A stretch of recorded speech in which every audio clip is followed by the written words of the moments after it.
Make it pop on the baseline.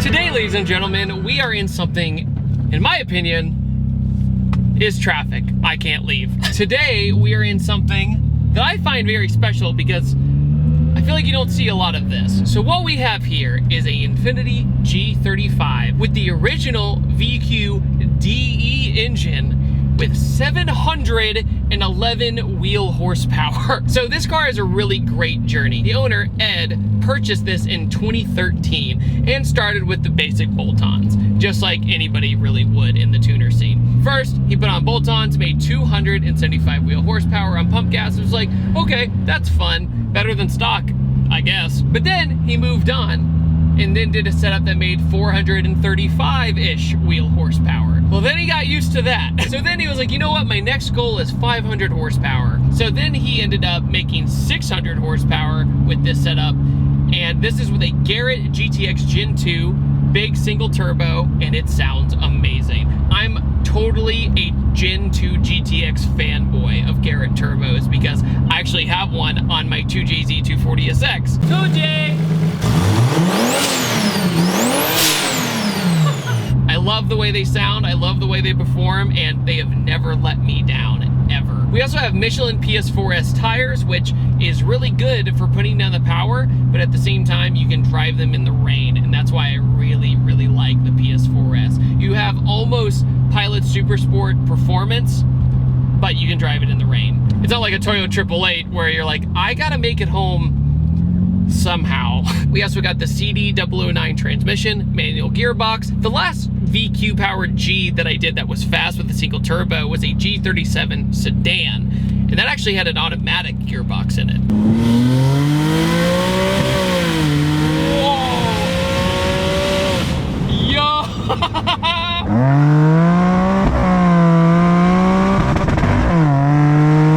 And a boosted VQ has one of the most peculiar sounds. It's this super weird, aggressive scream. Like, it's not a deep V8 rumble and it's not a raspy B series. It has this very weird, intense, alien-like scream.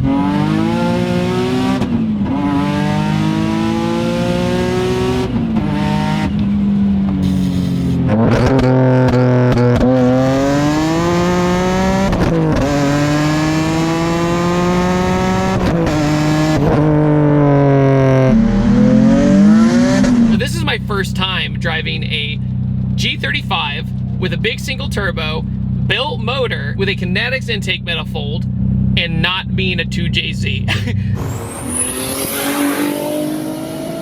I actually really like the look of this car. His goal is to be as, I don't know if sleeper is the right term because of the carbon fiber hood, but at the same time, the rest of the car, he was like, you know what? I'm gonna leave it as stock as possible. Sorry, it's starting to rain. Good thing we have Michelins. But at the same time, the interior is pretty much all stock aside from the gauges on the dash. The rear of the car, the front grille, everything else, completely stock. The interior, I always forget that it's literally the 350Z steering wheel. It's pretty much exactly the same with the spokes. The factory seats in the G35 are very comfortable, but you see most people turning these cars into drift missiles, turning them into race cars, so you almost never see them with these big, heavy, bulky seats. But for commuting and also looking kind of low-key, I like it. You know, the color scheme isn't for everybody, this kind of gray/tan thing they were going for. Also, he's got Volk wheels, and the Volks are this nice shade of blue that is just offset to the factory color of this car. So, colored wheels, I'm not always a huge fan of them, but on this car, somehow it works for me. The only reason he has the carbon fiber hood is for heat. Everything that's going on under the hood, he had to get the heat out somehow. And he kind of wishes he could have kept the stock hood, but it was just getting way too hot. So when he made the 600 horsepower, he wanted even more. That's where the built motor comes in, and also a better fuel system. with the better fuel system and also switching to a Haltech standalone ECU, not only could he turn the boost up and down with this handy dandy little knob on the dash, but he also made 711 wheel horsepower.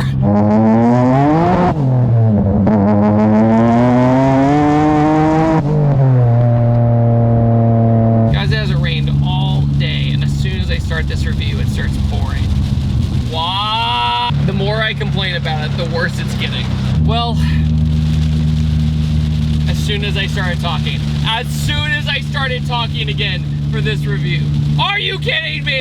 I just want to go fast, mama. He also had a triple disc in this, but it was so unlivable. Even though it held the power, he just couldn't do it. It's so funny how this is the perfect example of people going, that escalated quickly with their car builds. Even though this car looks relatively normal, it's not wide-bodied or anything like that.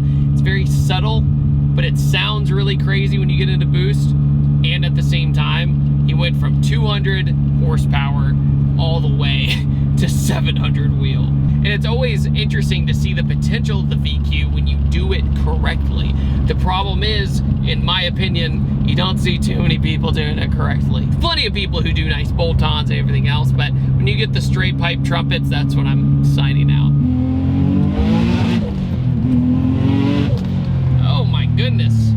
So suspension, what does it have? Everything. It has literally everything. Sway bars, suspension, coilovers, and the coilovers are BC Racing coilovers, so really good stuff. Oh, we got a G-friend, G35 buddy. Hi, thank you for not putting a bad exhaust on your car.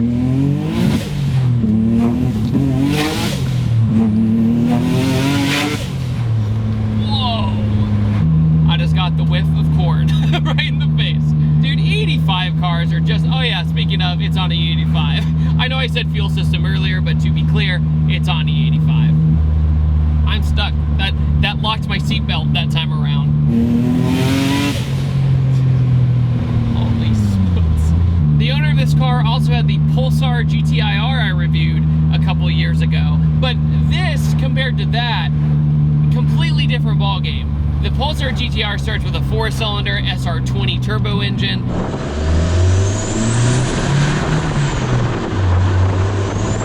Wait a minute, who are you? All right.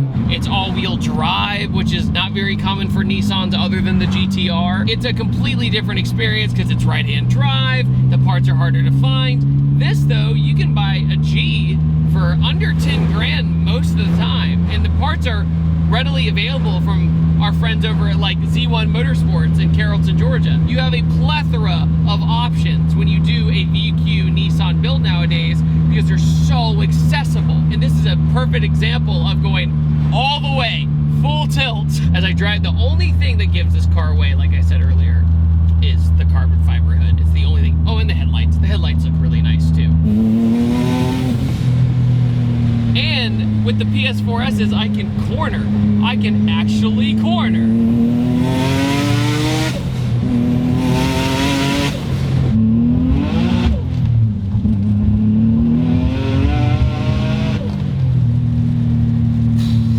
Nothing makes me feel like Brian O'Connor more than looking over at 4 gauges on my dashboard. Do you guys remember, I think it was AutoZone or Advance used to sell those giant gauges with the shift light on the end of it, and it was mounted like right here on the dashboard, and it would just blind you every time it was time to shift. I just remember a few friends of mine in high school just had it just because they thought it was cool. Their cars were like not fast, but they just thought it was neat. Also with the GTX Turbo, look how responsive this is. This is 4th gear. Typically 4th gear on a big single turbo, lower displacement car, like not a V8 for example, it usually takes a second for the turbo to kick in. I'm cruising in 4th, already there.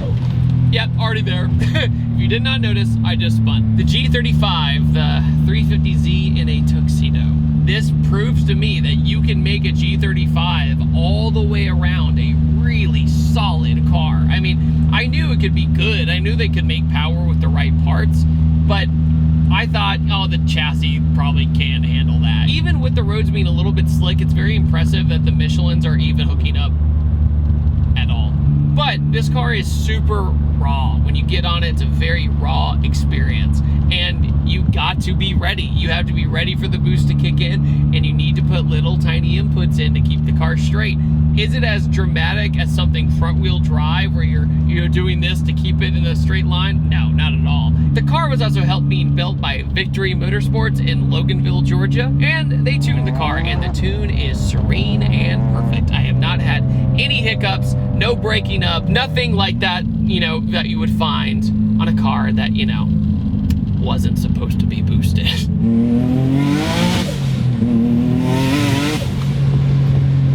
Jeez, dude.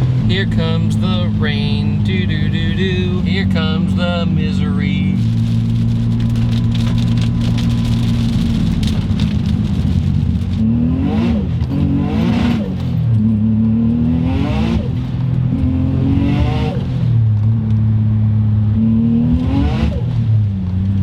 Yeah, it's still wet out. And of all the VQ cars, 350, 370, Maxima.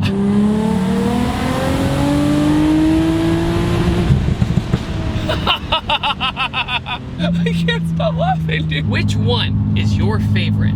Side note, if you guys really enjoy these videos, really like these videos, if you would like to support me, head over to PattersonCarCare.com. It is my own personal detail product brand that has original formulas made here right in the US of A. It makes cleaning your cars feel like you're absolutely cheating, especially with our Brake Dust Pro, which you can clean your wheels in just under a minute. So head over to PattersonCarCare.com if you like what you see. And on that note, I upload on Tuesdays, Thursdays, and Sundays. And I will see you guys next time, and take it easy. Have a wonderful day.